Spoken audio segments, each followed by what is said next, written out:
Chapter 4. How the Nome King Planned Revenge. The reason most people are bad is because they do not try to be good. Now, the Nome King had never tried to be good, so he was very bad indeed. Having decided to conquer the land of Oz and to destroy the Emerald City and enslave all its people, King Roquat the Red kept planning ways to do this dreadful thing, and the more he planned, the more he believed he would be able to accomplish it. About the time Dorothy went to Ozma, the Nome King called his chief steward to him and said, "Kaliko, I think I shall make you the general of my armies."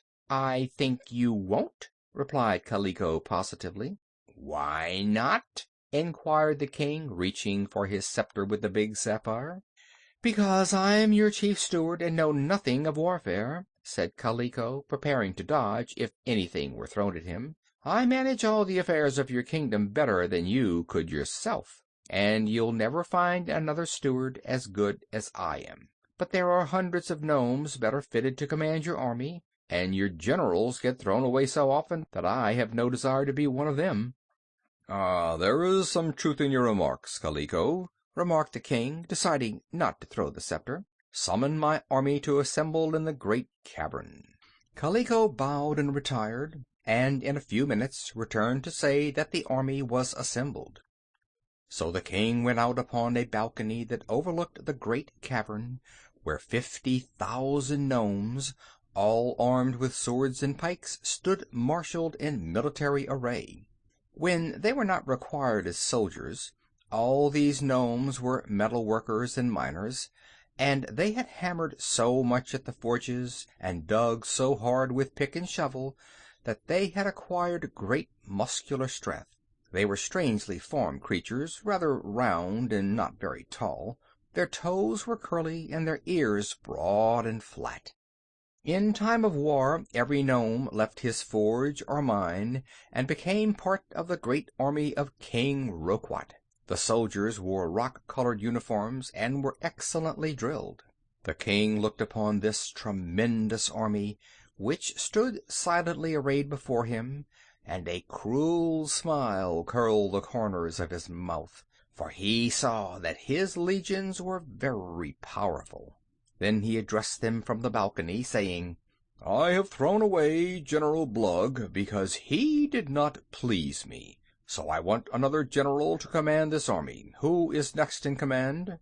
"I am," replied Colonel Crinkle, a dapper-looking gnome, as he stepped forward to salute his monarch. The king looked at him carefully and said, "I want you to march this army through an underground tunnel, which I am going to bore, to the Emerald City of Oz. When you get there, I want you to conquer the Oz people, destroy them in their city, and bring all their gold and silver and precious stones back to my cavern. Also, you are to recapture my magic belt and return it to me. Will you do this, General Crinkle?" "No, your Majesty," replied the gnome, "for it can't be done." "Oh, indeed!" exclaimed the king. Then he turned to his servants and said, "Please take General Crinkle to the torture chamber. There you will kindly slice him into thin slices. Afterward you may feed him to the 7-headed dogs." "Anything to oblige your Majesty," replied the servants politely, and led the condemned man away. When they had gone, the king addressed the army again. "Listen," said he. "The general who is to command my armies must promise to carry out my orders. If he fails, he will share the fate of poor Crinkle. Now then, who will volunteer to lead my hosts to the Emerald City?" For a time no one moved, and all were silent. Then an old gnome with white whiskers so long that they were tied around his waist to prevent their tripping him up, stepped out of the ranks and saluted the king. "I'd like to ask a few questions, your Majesty," he said. "Go ahead," replied the king. "These Oz people are quite good, are they not?" "As good as apple pie," said the king. "And they are happy, I suppose?" continued the old gnome. "Happy as the day is long," said the king. "And contented and prosperous?" inquired the gnome. "Very much so," said the king. "Well, your Majesty," remarked he of the white whiskers, "I think I should like to undertake the job, so I'll be your general. I hate good people. I detest happy people.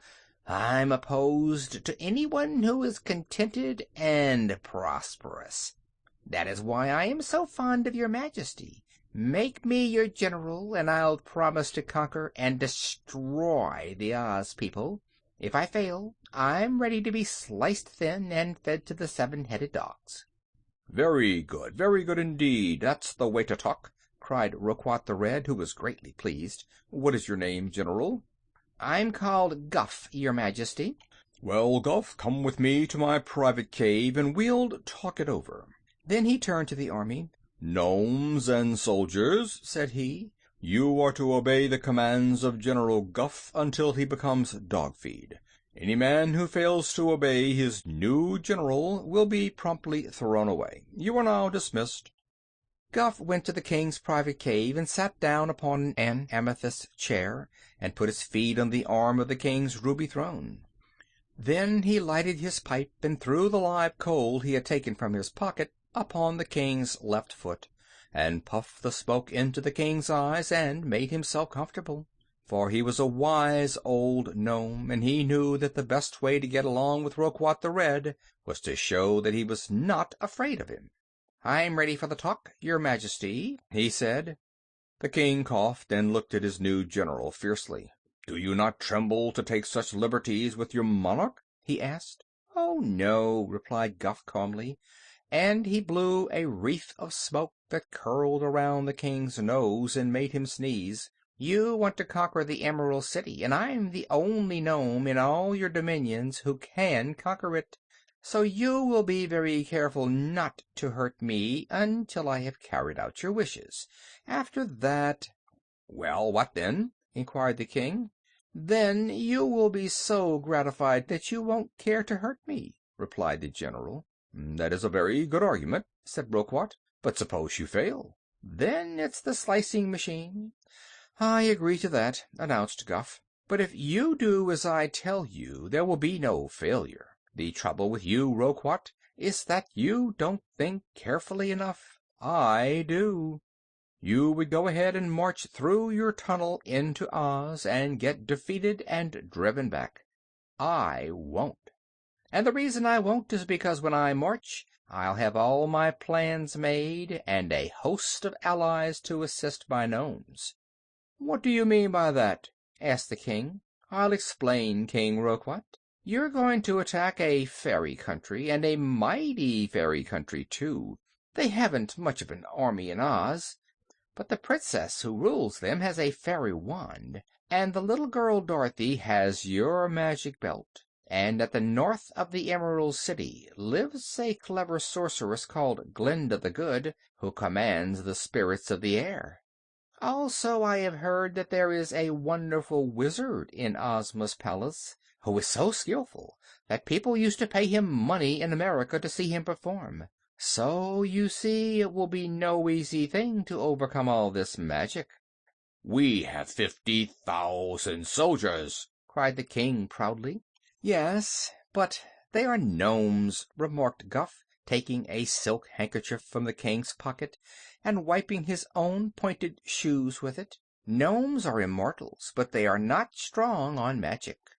When you lost your famous belt, the greater part of your own power was gone from you. Against Ozma, you and your gnomes would have no show at all." Roquat's eyes flashed angrily. "Then away with you to the slicing machine!" he cried. "Not yet," said the general, filling his pipe from the king's private tobacco pouch. "What do you propose to do?" asked the monarch. "I propose to obtain the power we need," answered Guff. "There are a good many evil creatures who have magic powers, sufficient to destroy and conquer the land of Oz.